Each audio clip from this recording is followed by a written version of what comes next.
자, 예, 알겠습니다. 네, 원래 잘 하셨나요? 원래 하시고 다들 지치신 것 같아요. 그래서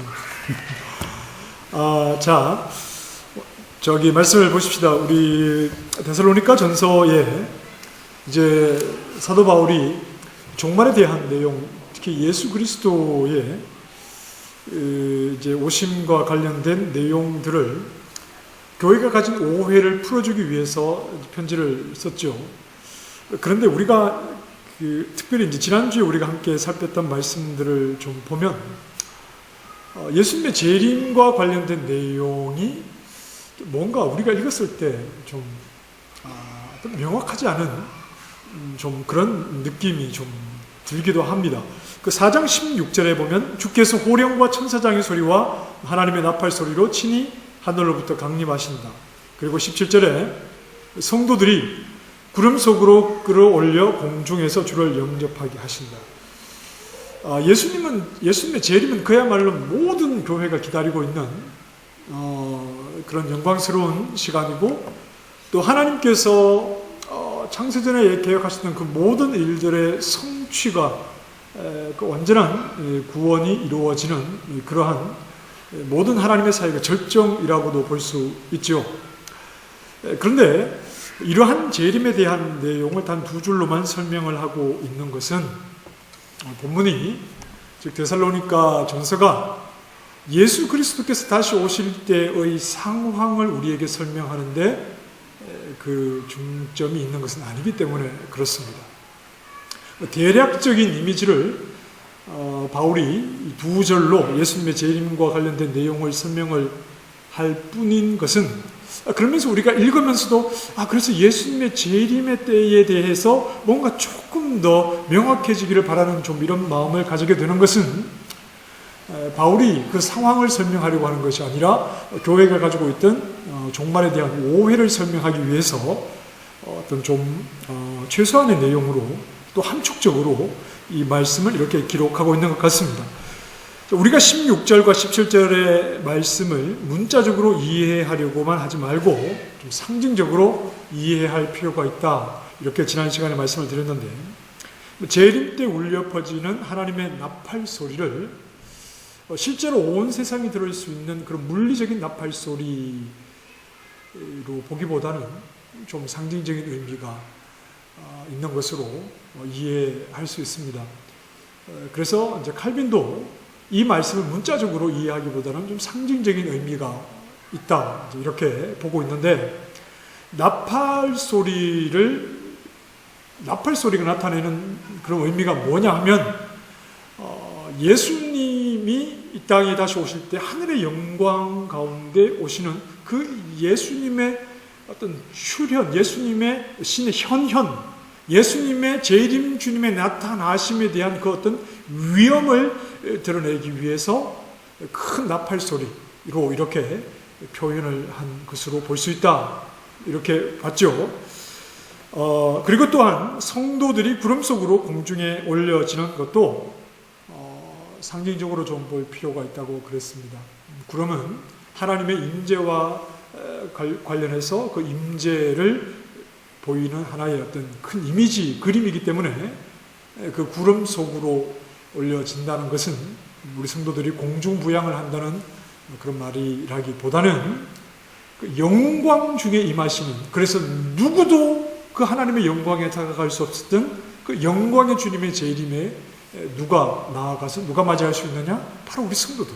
예수 그리스도의 피로 거룩함을 얻은 우리가 재림하시는 주님을, 그 영광스러운 주님을 맞이할 수 있는 자들이다 하는 그런 의미를 지금 바울이 데살로니가 전서를 통해서 우리에게 이제 소개하려고 하는 겁니다.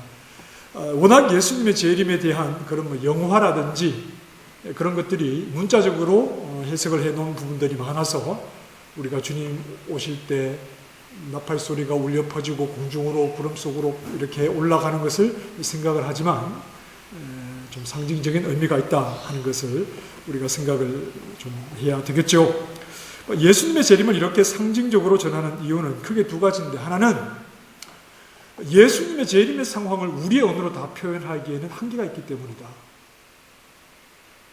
그 영광스러운 예수 그리스도의 다시 오심을 우리의 언어로 표현하기에는 한계가 있기 때문이다 하는 것이 하나의 이유고, 또 하나의 이유는 바울이 재림에 대해서 기록한 목적이 재림의 상황을 우리에게 설명하려고 하는 것이 아니라 이 데살로니가 교회가 오해하고 있었던 예수님이 재림하실 때 그때까지 살아있는 믿음의 사람들이 영광스럽게 주님을 맞이하지 죽어버리면 이건 좀 뭔가 손해가 있고 또 구원의 문제까지 조금 헷갈려하는 그런 부분에 대한 오해를 바로잡아 예수님이 오실 때는 오히려 죽었던 자들이 먼저 일어난다 하는 내용을 바울이 전하면서 예수님의 재림과 종말에 대한 오해를 하지 않도록 하는데 그 목적이 있기 때문에 예수님의 재림과 그 상황에 대해서는 그렇게 자세하게 설명하고 있지는 않다, 그렇게 이해를 할 수 있겠습니다. 자, 5장 1절 말씀에 형제들아 때와 시기에 관하여는 너희에게 쓸 것이 없다 그랬습니다.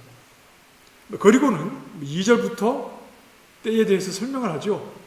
때와 시기에 관해서는 너희에게 쓸 것이 없다 그래 놓고 이제 그 때에 대해서 설명을 하는 이유는 좀 이렇게 좀 수사학적으로 조금 더 사람들의 독자들의 관심을 끌기 위한 그런 좀 기법으로 좀 볼 수 있겠습니다. 헬라어 상과 또 우리 한글 상황에서 그 이제 좀 차이나 그 의도가 선명하게 좀 드러나지 않는 부분이 있긴 합니다만, 설명할 것이 없다, 쓸 것이 없다고 말했지만 이제 자세하게 설명을 오히려 하고 있죠. 그만큼 좀 중요한 부분이기도 하고, 데살로니가 교회가 사도 바울이 데살로니가에 머물면서 짧은 기간을 머물렀지만 무엇을 바울이 가르쳤는가? 또 교회를 세우고 교회를 교회되게 하는데 사도 바울이 무엇을 중점적으로 가르쳤는가? 그것은 바로 하나님의 복음, 예수 그리스도의 복음을 가르친 것과 함께 종말에 대한 내용을 사도 바울이 부지런히 가르쳤다고 하는 겁니다.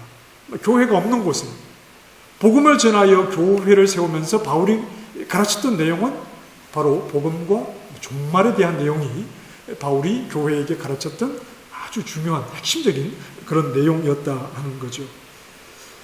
몸을 입고 오신 예수님을 그리스도로 믿게 된 하나님 백성의 영광은 바로 예수님이 오실 때 나타나기 때문에 그렇습니다.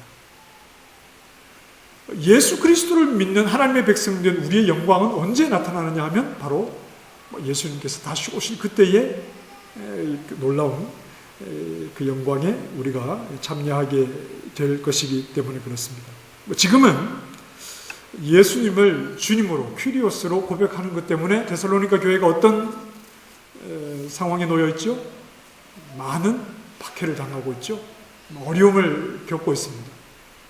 황제를 숭배하지 않고 예수 그리스도를 섬기는 것 때문에 그들에게 현실은 굉장한 어려움과 박해와 고통 속에서 살아가지만 하늘로부터 강림하시는 그리스도의 영광의 임재,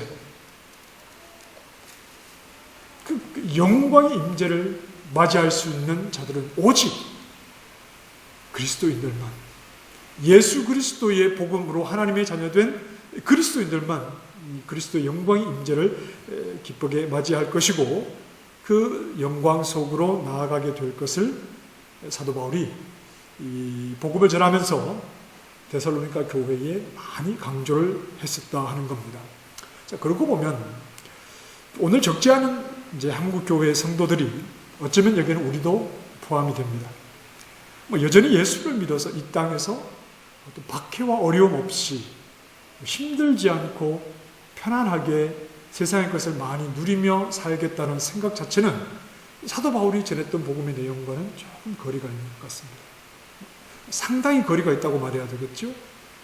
예수님을 믿어서 이 땅에서 이제 우리가 흔히 번영신학이라고 말하는데 예수 믿어서 이 땅에서 염려 걱정 없이 살겠다는 생각 자체는 사도 바울이 전했던 복음의 내용과는 좀 굉장히 거리가 좀 있습니다.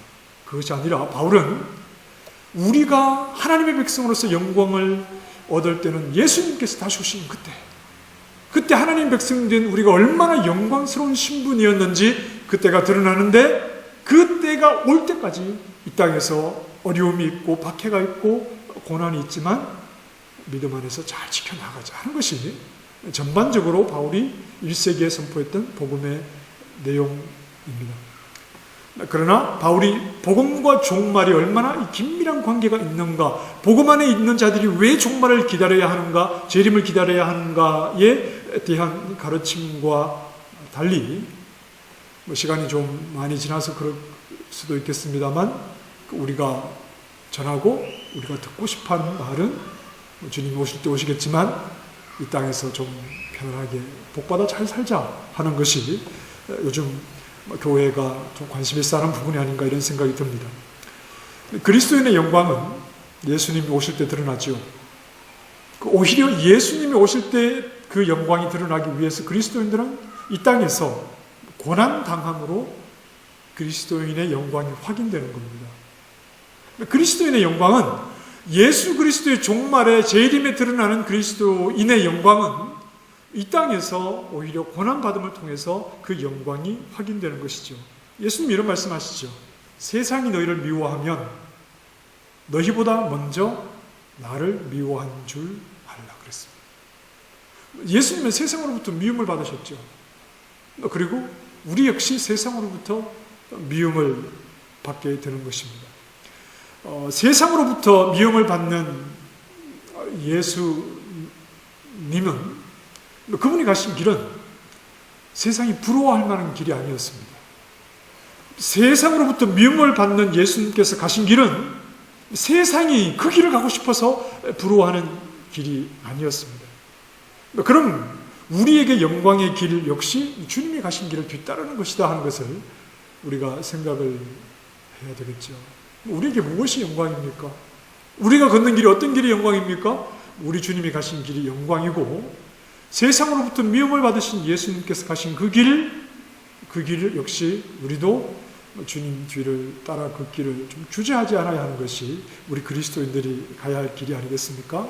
예수님이 우리에게 나는 고생했지만 너희들은 잘 살아야 한다 이런 말씀을 하신 것이 아니라 예수님이 가신 그 길을 우리에게 뒤따라 오기를 원하시고 그리고 바울도 헬라인들에게 복음을 듣지 못한 헬라인들에게 복음을 전하면서 예수 믿어 이 땅에서 어떻게 잘 살 것이냐에 대한 내용이 아니라 예수 그리스도께서 다시 오시는 그날 우리의 영광스러움이 나타나기까지 이 땅에서 고난의 길을 걷기를 주저하지 말자 하는 것이 복음의 내용이었다 하는 것을 우리가 생각을 해야 합니다.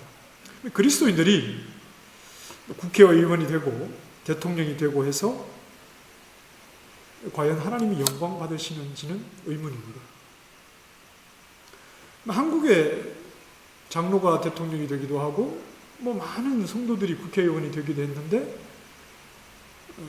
과연 믿는 사람이 대통령이 되고 국회의원이 되었을 때 다 하나님께 영광 돌린다고 말했겠지만 과연 얼마나 그분들 때문에 하나님이 영광을 받으셨는지는 우리가 충분히 쉽게 답은 나오지 않죠.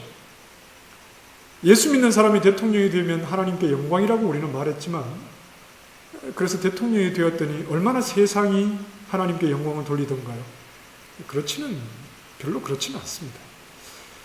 물론 그리스도인들이 이 땅에서 잘 살아야 하겠지만 무엇이 되었다는 것에 지나치게 의미를 부여할 필요는 없죠. 무엇이 되었다 하는 것에 지나치게 의미를 부여할 필요는 없습니다. 그리스도인이 성공을 하면 세상 사람들이 하나님께 영광을 돌리지 않습니다. 시기합니다. 그리스도인이 성공을 하면 그리스도인이든지 아니든지 누구든지 성공을 하면 성공은 모든 사람이 할 수 없기 때문에 그렇죠. 다 경쟁 사회에서 누군가 성공을 하면 성공하지 못한 나머지 사람들은 다 그 사람들을 시기하고 그리스도인이 뭔가 특별한 사람이 되면 그것 때문에 하나님께 세상이 영광을 돌리는 것이 아니라 그들 역시 그 사람들을 시기하게 되겠죠. 성공은 언제나 주변 사람들의 시기를 부릅니다. 모두가 특히 실패했는데 그리스도인이 성공을 하면 하나님 대단하시구나, 하나님 영광 받으십시오. 세상에 그렇게 나오지 않고 여전히 시기하는 마음으로 가득하죠. 오히려 어떨 때는 실패한 사람이 그리스도인으로서의 그 신앙 안에서 그 실패를 담담하게 받아들이는 그런 모습이 오히려 세상에 도전을 줄 때도 있는 겁니다.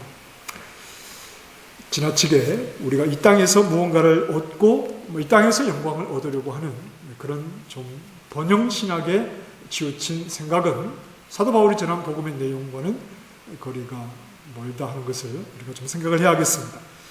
자, 1절 말씀에 형제들아 때와 시기에 관하여는 너희에게 쓸 것이 없다 그랬는데, 때와 시기는 무엇과 관련된 때냐 하면 예수님의 재림과 관련된 때입니다.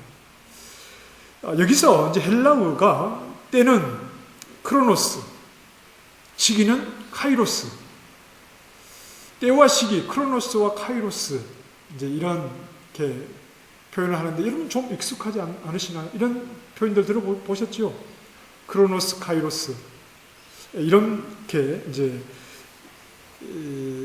이해를 하는데, 이제 한때 유행했던 해석이었습니다. 한때 유행했던 해석.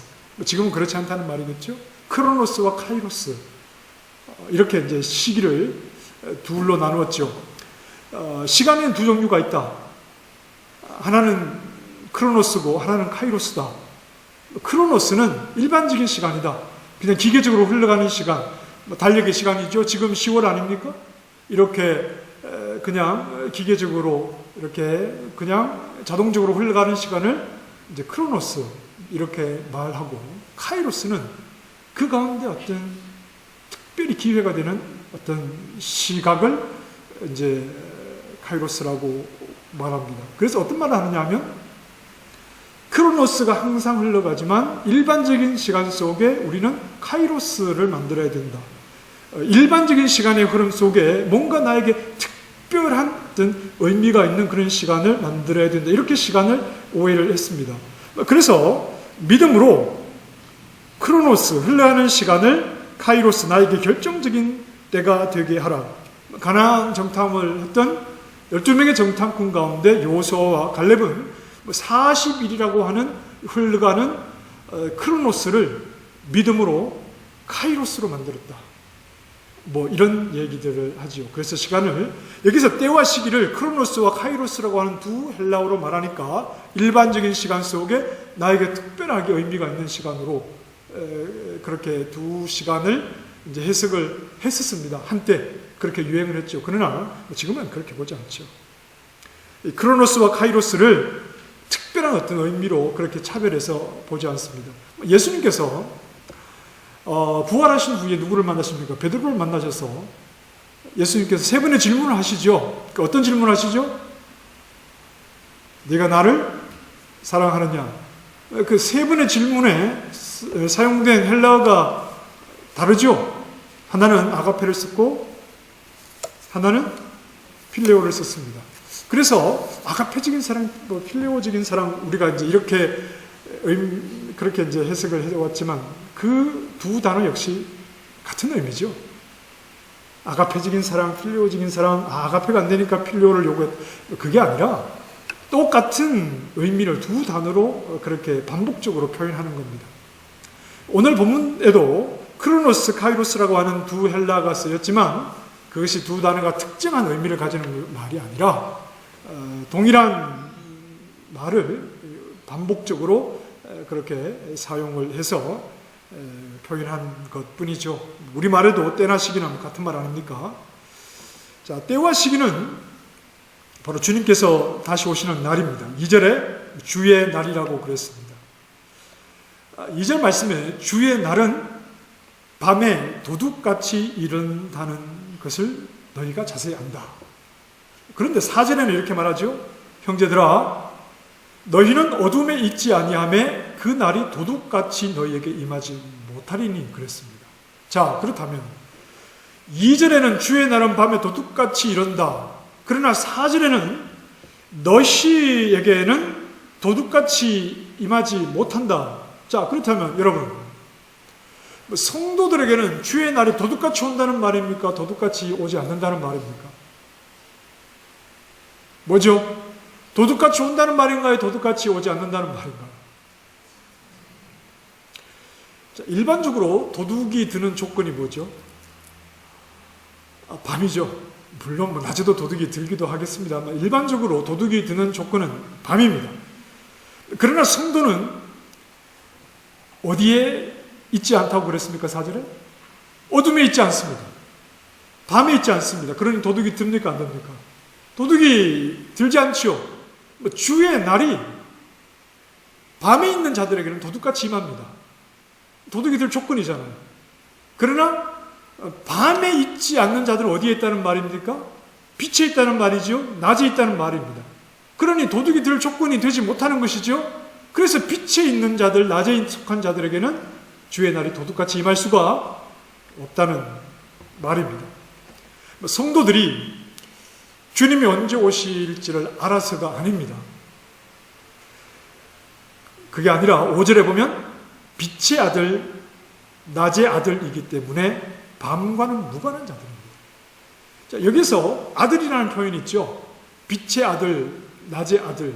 이런 표현은, 아들이라는 표현은 거기에 어떤 속했다거나 어떤 자격을 가졌다 하는 말을 이런 식으로 표현합니다. 무엇의 아들.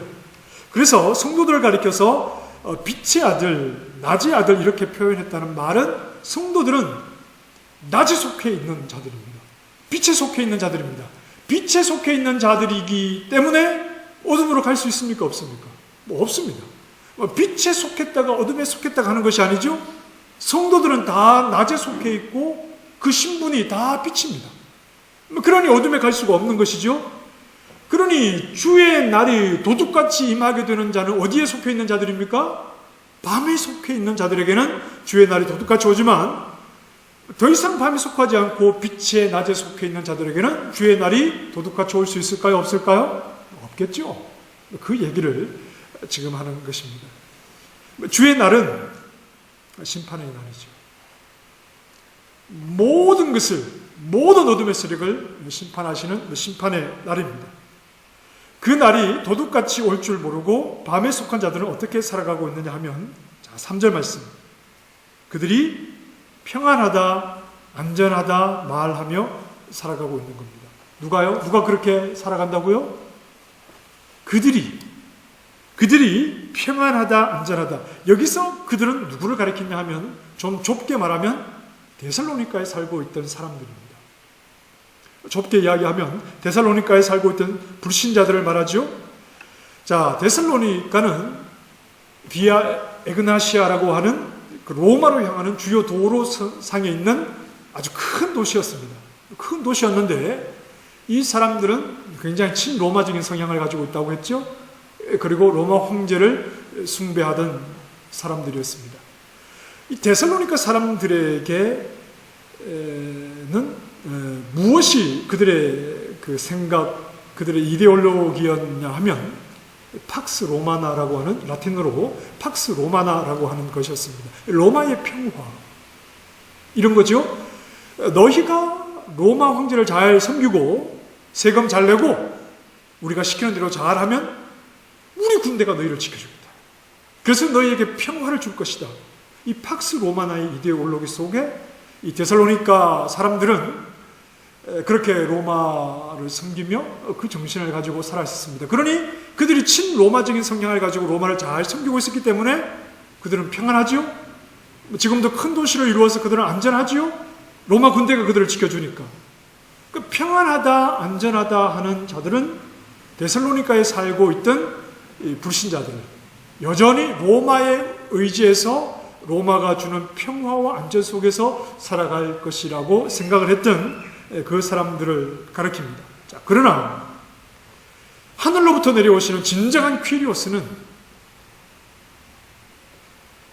하나님의 나팔 소리 가운데 임하는 분입니다. 그분이 이 땅에 오시는 그 위엄이라고 하는 것은 로마 황제가 가지고 있는 정도의 위엄이 아닙니다. 하늘에서 오시는 그 우리의 진정한 퀴리오스이신, 이 세상을 심판하기 위해서 오시는, 하늘의 영광 가운데 오시는 그분이 이 땅에 오셔서 어둠에 속한 자들을 다 멸하시고 사탄의 모든 세력을 멸하시고 하나님 아버지께 모든 주권과 왕권을 다 돌려드리는 날이 바로 주의 날입니다. 그때는 어둠 속에서 그저 팍스 로마나의 이데올로기 속에서 로마가 우리를 지켜주니까 안전하다, 평안하다 하고 이렇게 살아가고 있는 자들에게는 그날이 도둑같이 임할 수밖에 없죠.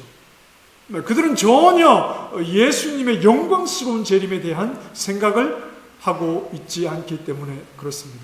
그저 지금 이러한 상태가, 지금 로마가 지켜주는 이러한 이 땅에서의 삶이 계속 지속될 것이라는 생각을 가지고 여전히 어둠에 속한 채로 그들이 살아가고 있습니다.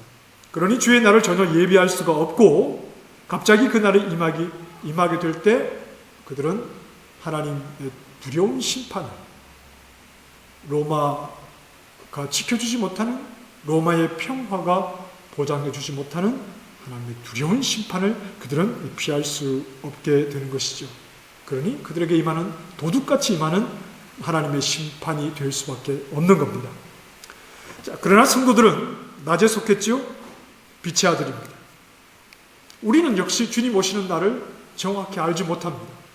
언제 주님이 다시 오실지에 대해서 우리는 정확하게 알지 못하지만 우리는 믿음 안에 이미 살고 있습니다.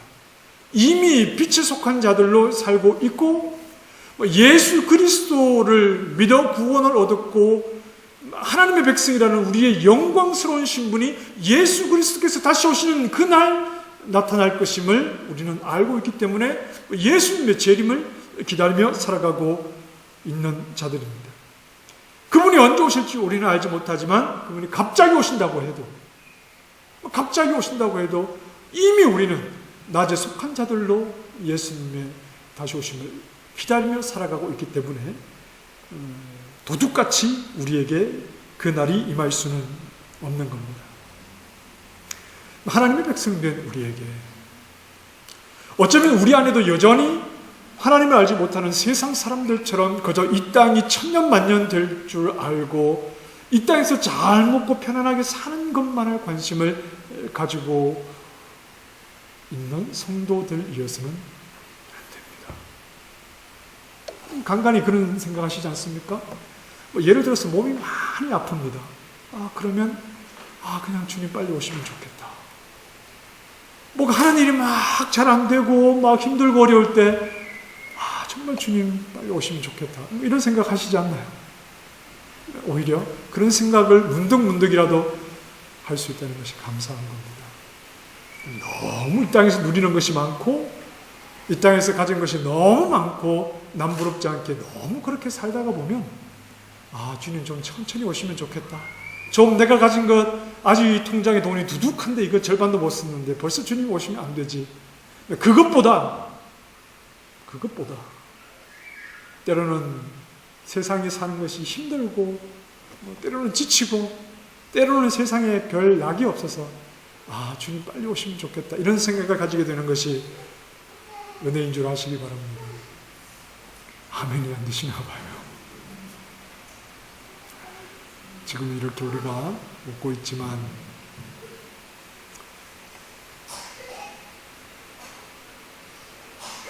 예수님의 재림이 도둑같이 우리에게 와서는 안 됩니다. 밤에 속한 자로 그렇게 신앙생활을 취미생활 하듯이 그렇게 해서야 어떻게 주님 오시는 것을 대비하며 살아가겠습니까? 로마가 영원할 것이라는 생각을 버리셔야 됩니다. 이 세상의 자본주의 체제 속에서 내가 가진 물질과 내가 가진 환경이 내 평생 내 안전을 보장해 줄 것이고 내 자식들까지 내 손자들까지 보장해 줄 것이라는 이 세상의 것이 영원할 것이라는 생각을 버리셔야 됩니다. 팍스 로마나는 끝이 있습니다.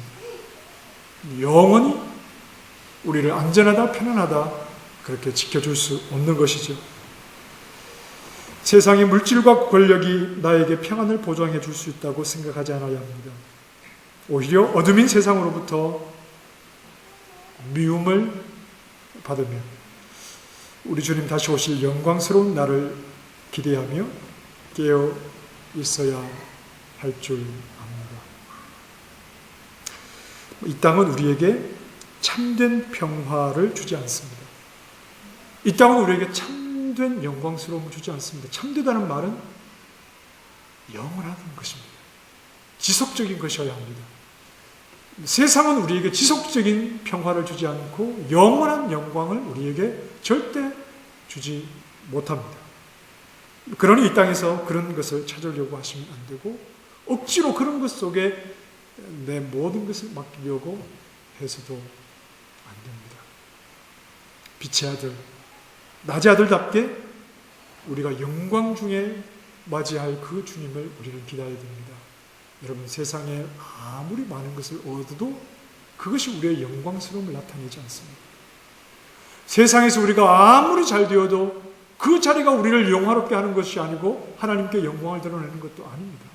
그런 것이 아니라 우리의 진정한 영광스러움과 하나님이 나타내시는 하나님의 놀라운 영광스러움은 예수님께서 심판주로 이 땅에 오시는 그때가 가장 영광스러운 때라는 것을 생각을 하시면서 낮의 아들답게 그 때를 기다리며 살아가야 됩니다.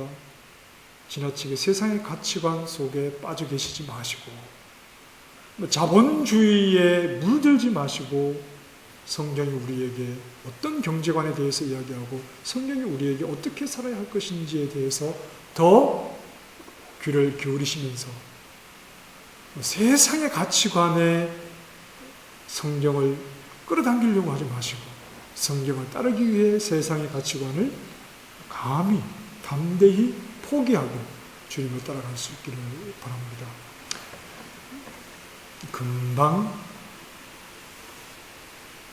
60되고 금방 70되고 금방 80되고 금세 주님 앞에 갑니다. 미련 두지 마시고 이 땅을 살아가는 동안에 그 영광스러움에 대한 소망을 주시고 믿음 주신 하나님께 감사하면서 얼마 남지 않은 내 시간을 하나님 기뻐하시는 모습으로 하나님께 순종하는 모습으로 그렇게 하나님 앞에 설 수 있어야 되겠습니다. 한 가지 제가 어제 연로하신 성도님 한 분을 신방을 했는데 머지않아 이제 주님이 부르실 것 같은데 그분은 이제 젊어서부터 신앙생활 하신 분이 아니기 때문에 신앙이 별로 좀 없으신 분입니다. 지금 누워만 계시는데 그래서 제가 예수님이 십자가에서 피를 흘려 대신 하나님이 저주를 받으셨습니다. 예수님을 믿으시고 하나님 아버지를 늘 부르시고 그렇게 말씀을 이제 계속 드리는데 그분의 표현도 말씀 잘 못하셔서 어디 믿음이 어느 정도인지를 제가 이제 알 수가 없는 겁니다. 자, 그러면서 식사도 조금 하시면서 이제 그러고 계시는데 문득 어떤 생각이 들었냐 하면 정말 정신 바짝 차려야 되겠다는 생각이 제가 들었어요. 우리에게 기력이 있을 때 우리에게 뭔가 힘이 있을 때는 얼마든지 우리가 예수 잘 믿는 척 할 수 있습니다. 얼마든지 기도하는 흉내도 잘 낼 수 있고 그렇게 살 수 있습니다.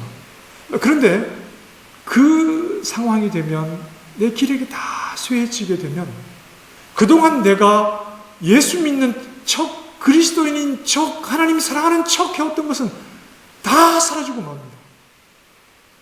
그때는 더 이상 꾸밀 만한 힘도 없고 아무 그런 것들이 의미가 없고 정말 내가 젊었을 때 하나님을 만나서 그 하나님과 인격적인 관계 속에 그분께 나를 드리고 그분을 의지한 이런 믿음의 뿌리가 없다면 그 상황에서는 신앙 다 거짓인 게 다 드러날 수밖에 없다.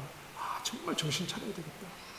눈 조금이라도 덜 침침할 때 부지런히 말씀을 읽고 말씀 속에서 하나님이 어떤 분인지를 하나님 말씀을 깨달았을 때 순종할 수 있을 만한 힘이 있고 순종할 수 있을 만한 돈이 있고 순종할 수 있을 만한 상황이 될 때 말할 수 있고 걸어 다닐 수 있을 때 내 말과 내 행동으로 하나님께 순종하는 삶을 사는 것이 정말 중요하구나. 얼마 남지 않았구나. 인생이라는 것이 정말 짧구나. 정신 차려야 되겠다 하는 생각이 문득 제 속에 들었습니다. 사랑하는 성도 여러분, 저를 한번 보실까요?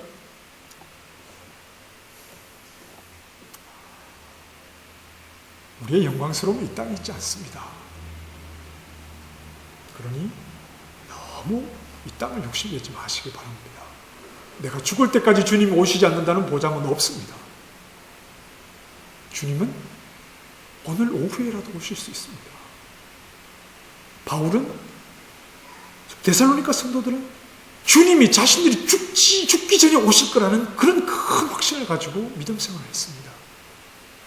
그러니 너무 세상에서 잘 살지 못했다고 억울해하지 마시고, 너무 세상에 많은 것을 가졌다고 해가지고 교만하지도 마시고, 정말 내 영혼이 하나님을 만났는지, 정말 모든 기력이 다 빠졌을 때 그때도 내가 하나님을 의지하고 붙들 만한 분명한 살아있는 믿음이 있는지 여러분 나 자신을 돌아보시면서 쓸데없는 것에 마음 빼앗기지 마시고 내 영이 하나님 앞에 설 수 있도록 시간이 있고 기회가 있고 기력이 있을 때 부지런히 하나님 앞에 나아가시는 하나님의 사람들이 되시길 바랍니다. 이 땅에서 우리가 얻게 되는 영광은 다 보이지 않습니다. 그러나 우리 주님 오시는 그때 우리가 얼마나 영광스러운 하나님의 백성인지 드러날 것입니다. 그때를 소망하며 믿음의 사람으로 구별된 삶을 성실하게 살아가는 주의 백성 되시기를 주님의 이름으로 축원합니다. 하나님, 주의 날이 우리에게는 도둑같이 임하지 않습니다. 왜냐하면 우리는 밤에 거하는 자들이 아니요 빛의 자녀요 낮의 자녀이기 때문에 그렇습니다. 이 세상 이것에 지나치게 마음 빼앗기지 말게 해주시고 아직 힘이 있을 때, 아직 돈이 있을 때, 아직 내가 말할 수 있을 때, 내가 행동할 수 있을 때 내 힘과 내 말과 내 행동과 내 돈이 하나님께 순종하는 것으로 드려지게 해 주시기를 원합니다. 죽기 전에 저절로 믿음이 생기는 것 아닙니다. 하나님 앞에 나아가야 할 때가 멀지 않았다는 것을 생각하며 게으르고 나태하지 않고 영으로 깨어서 정신 바짝 차리고 하나님께 더 가까이 나아가는 믿음의 사람들 되게 해 주시옵소서. 예수님 이름으로 기도합니다. 아멘.